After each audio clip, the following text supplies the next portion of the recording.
Bon peuple de Dieu, que le Seigneur Jésus-Christ nous bénisse et que sa grâce soit pleinement sur nous.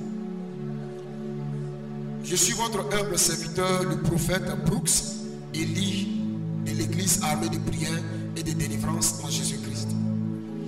Je suis devant vous présentement pour vous donner une petite partie de mon témoignage, c'est-à-dire mon passé, mon vécu.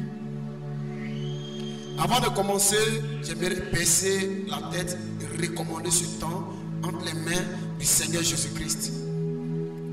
Père, je te rends grâce. Merci d'effacer ma personne. Merci d'agir, d'édifier un frère, d'édifier une sœur à travers ce témoignage, afin que toi seul, ton nom soit glorifié au nom de Jésus-Christ. Amen. Que le Seigneur nous bénisse. Il faut dire que je viens d'une famille qui adorait des fétiches. Une famille qui ne connaît pas, jusque là même, qui ne connaît pas le Seigneur Jésus-Christ. Qui ne connaît même pas ce que c'est que la délivrance, le dépouillement, la sanctification. Je suis né hors mariage, c'est-à-dire mon père n'était pas marié à ma mère. Et mon père étant élève, ma mère aussi également, dans copinage, copinage, et je suis né, grossesse arrivée, je suis né. Et ça fait que c'était des disputes, des querelles, par là.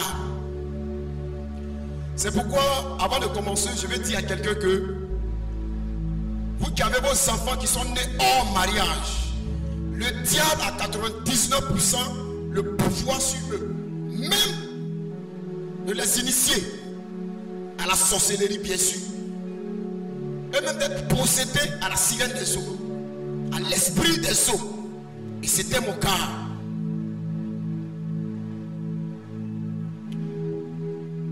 Mon père et ma mère venaient du même village, mais c'est les quartiers qui diffèrent. C'est-à-dire que je prends un exemple. Je suis né par exemple, à Yopougon. Et dans Yopougon, peut-être qu'on dit quartier X.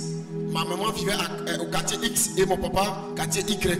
Et c'était mon cas. Donc quand ça n'allait pas, je faisais la navette. Tantôt j'allais chez mon père et je venais aussi de chez ma maman, comme je l'ai dit. Quelques années après, Dieu m'a fait la grâce. J'ai eu mon entrée en 6e parce que j'ai passé mon enfance au village auprès de mes grands-parents, côté paternel, côté maternel. Mais étant là-bas, j'ai commencé à voler, à prendre ce qui ne m'appartenait pas. Même depuis la classe de CM1, j'ai commencé à écrire lettres aux femmes. Je t'aime, tu sais, je t'aime. C'est comme ça, c'est comme ça, c'est comme ça. Déjà étant en classe de CM1, c'est-à-dire à l'école primaire, j'ai commencé. Ça fait qu'il y avait des tantes du côté paternel qui nous envoyaient des habits, des vêtements. Quand elles quittaient Abidjan, on se sapait, pour ne pas parler comme les Ivoiriens. On s'habillait bien pour séduire les jeunes sœurs qui étaient avec nous dans les différentes classes. Il ne faut pas nous voir. En plein 16 heures, tu t'habilles, la main dans les poches. L'orgueil va tuer. Genre le plus branché, le plus chic, le choco. Ne pas parler comme les Ivoiriens. Et Dieu m'a fait la grâce d'avoir mon entrée en 6e. Et je suis allé chez mon père qui est encore rabbi. Arrivé là-bas, tout avait déjà commencé un peu. On volait même dans les sauces. L'argent, on prenait un peu. Écoutez-moi bien. Après la crise post-électorale, on s'est retrouvés au village. Et pendant que nous étions au village, c'est là que mon oncle m'entraîner dans certaines choses. Dans certaines choses. Accompagne-moi ici. Va voir la fille là. J'ai besoin d'elle. Va. Et pendant qu'on marchait à 3 ou soit à 4 avec l'un de ses amis, quand on arrive à quelque part, lui rentre dans la chambre avec la soeur et moi je suis là. Quand ils finissent de faire ce qu'ils ont envie de faire, et on ressort. Et moi, à chaque fois, ça agissait sur moi. Donc c'est que moi-même là, je suis arrivé, je peux déjà avoir des copines. Je peux faire ça. Et quand ça a passé, étant toujours là-bas même, on volait des moutons, des cabris, des poulets, cherchait des femmes de gauche à droite. Je vous assure, si ce n'était pas la grâce de Dieu, je ne serais pas là. Je ne serais pas là. Frère, quand Dieu a sa main sur toi, quand son heure arrive, le diable n'a rien fait. Lorsque la crise est finie, nous sommes rentrés. Je suis rentré à Diglo. Étant à l'école, à l'EPS, je volais ce qui ne m'appartient pas, le téléphone de mes amis de classe. Et on m'a envoyé même dans un commissariat. J'étais devant le commissaire. Et le commissaire me dit, qu'est-ce qui s'est passé? J'ai dit, je n'ai rien fait. On dit, tu as volé. J'ai dit, non. J'ai dit, non, je ne me reconnais pas dans ça.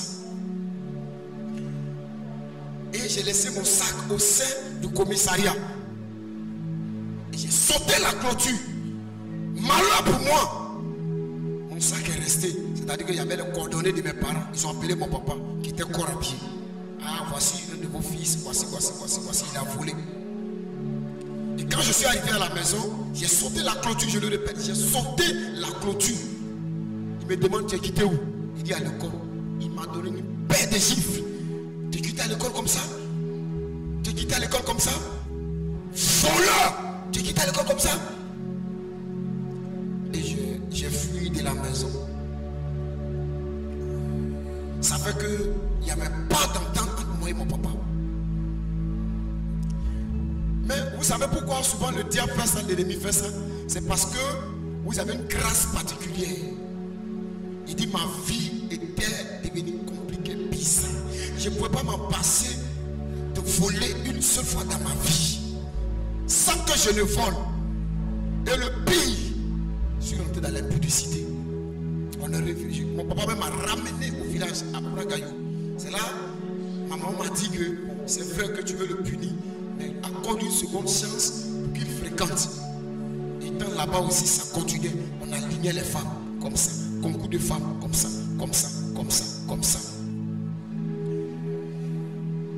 Par la grâce du Seigneur, je suis revenu sur mon papa.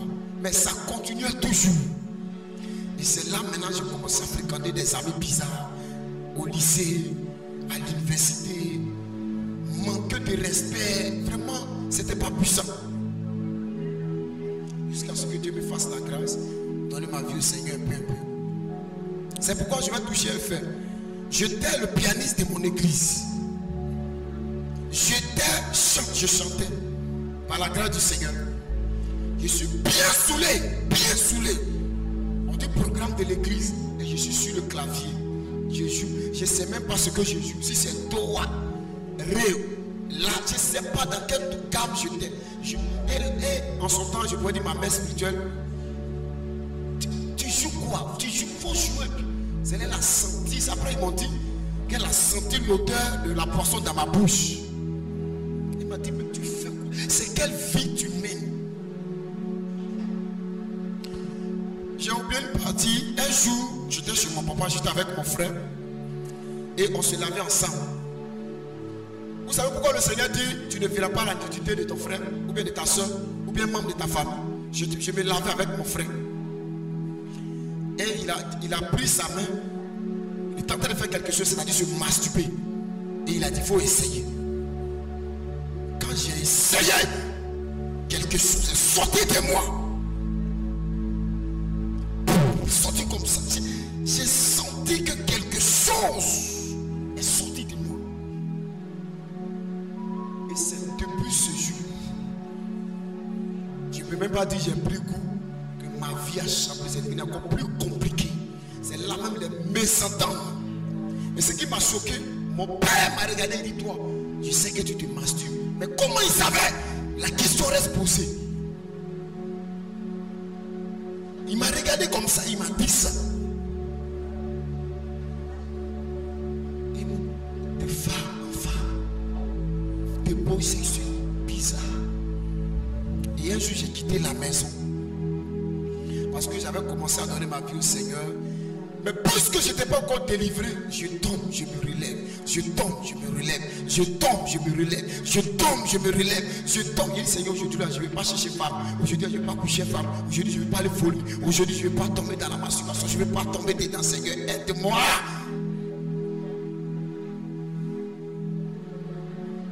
La seule chose que je n'ai pas faite, bien que certaines choses que je n'ai pas pu faire, c'est d'être dans le monde spirituel. Et mon grand-père m'a regardé comme ça, dans un songe. Il m'étendait la viande. Il dit non, je ne prends pas.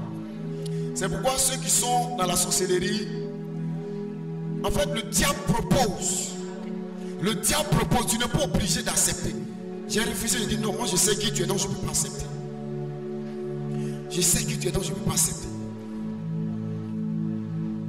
Sinon, ils ont failli m'initier. C'est pourquoi je dis que tous ceux qui sont hors mariage, le diable a le droit sur eux. Et pour finir, il y a plein de réseaux téléphoniques avec qui j'ai travaillé. Et j'ai failli faire des prisons. La dernière fois où je devais faire la prison, c'était à peine de 20 ans. Et la prison où on m'a envoyé, où je vais dire, le lieu où on m'a convoqué, c'était le travail où mon papa, la gendarmerie où mon papa travaillait. N'eût été la grâce de Dieu. C'est-à-dire que ma femme aujourd'hui, qui a plaidé, qui a causé avec sa maman, pardon, va causer avec le CP, qu'on libère celui qui est aujourd'hui mon mari. C'est pourquoi je veux bénir le nom du Seigneur pour sa vie. Je bénis le nom du Seigneur. En pleine nuit comme ça, juste ça m'a pris. J'ai soulevé la machette. J'ai dit non, trop c'est trop.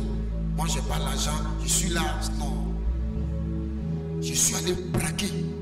J'ai vu 2 personnes. Limer la machette sur la table.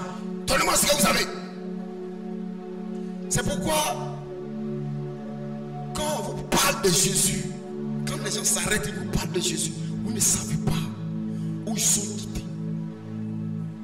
C'est juste une petite partie de mon témoignage.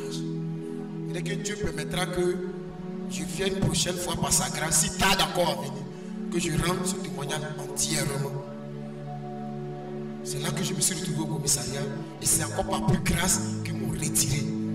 Ma vie n'a pas été facile. Mon enfance n'a pas été facile. Méprisé, abandonné, rejeté par mes propres parents, mes propres frères. Et pour finir, quelqu'un que Dieu appelle, tu auras toujours des mépris, des abandons dans le ministère, même dans ta famille. Il y a des gens qui vont t'abandonner, qui vont te rejeter. C'est pourquoi je veux encourager quelqu'un. Peu importe ce que tu traverses, peu importe ce que tu vis, peu importe ton passé, peu importe ton handicap, il n'est pas encore tard. Aujourd'hui, Dieu a fait grâce. Par sa grâce, je suis son prophète. Et je me suis marié légalement. Je bénis son nom. C'est pourquoi je voulais interpeller quelqu'un. Le Seigneur dit, venez à moi, vous tous qui êtes fatigués et chargés. Le Dieu vous donnera le repos. Je ne sais ce qui te fatigue, ce qui te tracasse. Mais Jésus-Christ est vivant. Ce qu'il a fait dans ma vie, il peut aussi le faire pour toi. Que le Seigneur te bénisse. Shalom.